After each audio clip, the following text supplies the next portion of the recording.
Okay, here I am.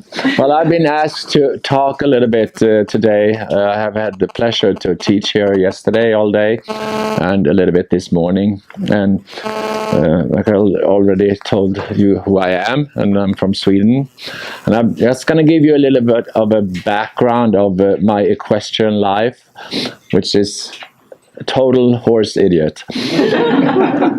I ran from home when I was 5 years old to the closest riding school. My mom couldn't keep me at home. So she finally asked the owner of the riding school if it was okay if I hang out there. And they were fine. And at that time, all the grooms who worked at the riding school were retired military equestrian people. They were all alcoholics, but that didn't matter. But already then, I learned a lot of things, and I can still today stop and say, oh my God, I do this way because of these alcoholics. So then I spent every minute in the barn when I didn't go to school. I had to go to school, so I did that. And after high school, we had to do army duty. So, and the last couple of years in high school, I didn't ride that much because that was party time. And I grew up during the disco era, so that was like a lot of partying. But in the army, they had kind of programs when we didn't play wars, that we could do different activities, and riding was one of them, and I got kind of hooked again. So when I was done with the army duty, that was almost a year, I went back to the riding school where I grew up and started to ride every day. I didn't have any money, so I worked in the barn, and then I could take a horse and ride on my own. So that's what I did. And then I was supposed to go to university and study economics, and I had my space, but I was offered a job at the riding school, so I said, sure. So I never went to college or university. And then it's been horses since then. I worked at that riding school for 3 years, and then I met another horse idiot, and we moved down south in Sweden, and we ran a riding school there for 12 years. And after that, I was offered a job at the stud farm, so I took that, and that was in the same area. So my wife at that time was, we worked at 2 riding schools. She was running one riding school, and I was riding another one. And the stud job was in the town where she worked, so that was perfect. I worked there for 2 years, and then the management's changed, and I couldn't stand that person, so I quit.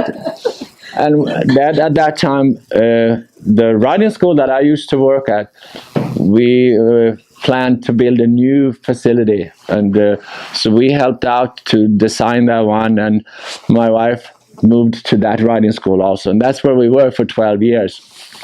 And then after that, I kind of wanted to see something else, and was offered a job at the Equestrian Academy in Sweden. Because in Sweden, if you want to call yourself a trainer, you need to have an education. You cannot just hang a flyer and say, okay, I'm a trainer now. And that took 3 years to go through that education. And I did that while I was working at the riding school in Stockholm before I moved down south. But then I was offered a job there. So I started to work there. I worked for 2 years, and then I got another offer at the Equestrian Federation in Sweden. So I worked at the Equestrian Federation only for a year, because then I got an offer again to move to Los Angeles. So I moved to Los Angeles. And I've been in Los Angeles now running a training barn with a fellow Swede. So we're two trainers, which is very good because I'm gone every weekend. And teaching and also judging, that I'm going to talk a little bit about it later. And we have been at the same facility now. I've been there 27 years, and he was actually there when they opened 1990, so he's been there 29 years. So next year we have 30-year anniversary.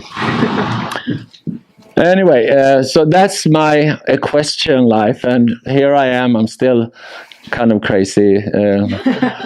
Last year I was home 6 weekends.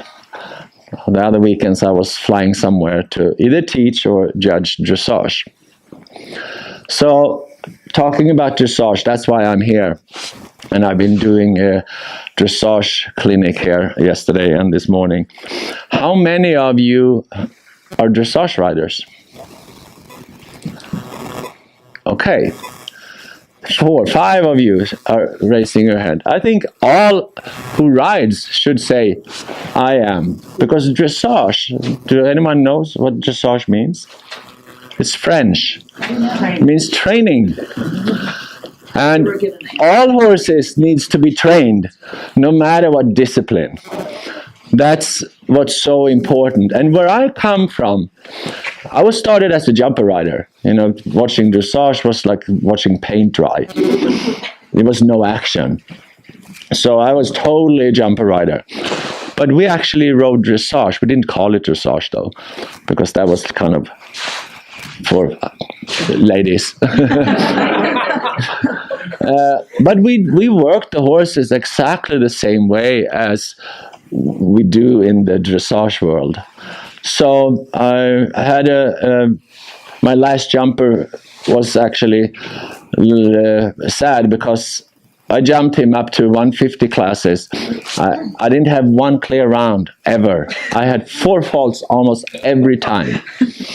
So I said, he's done as a jumper. I'm going to make him a dressage horse. And I actually showed him pre-St. George 3 months later.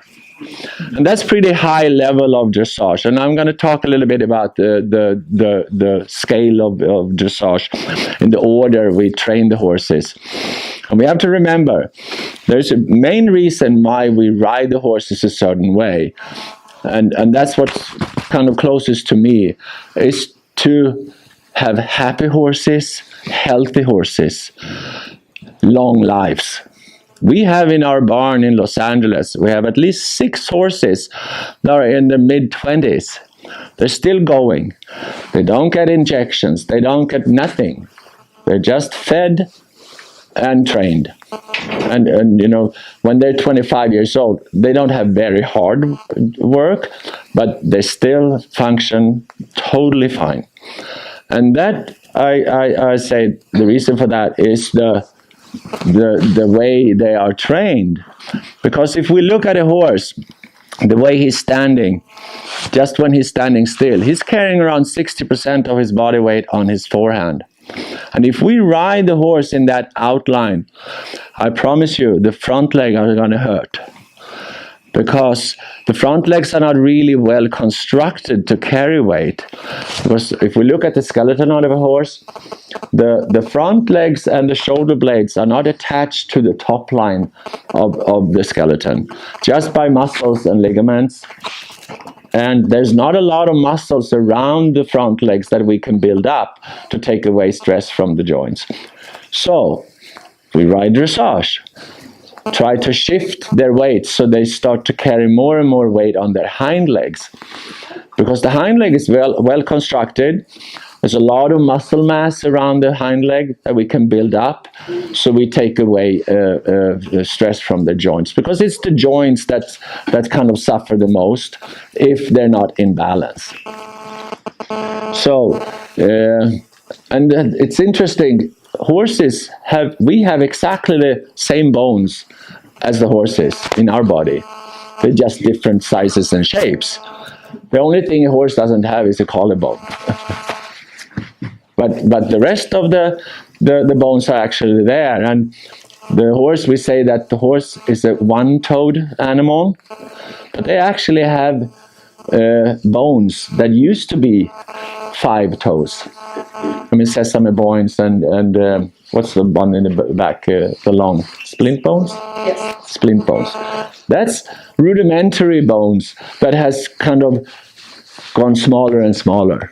and doesn't have really a function in the horse, but they're still there. It's like the wisdom teeth. We get wisdom teeth, and they don't function because they're normally very bad quality, so they pull them out.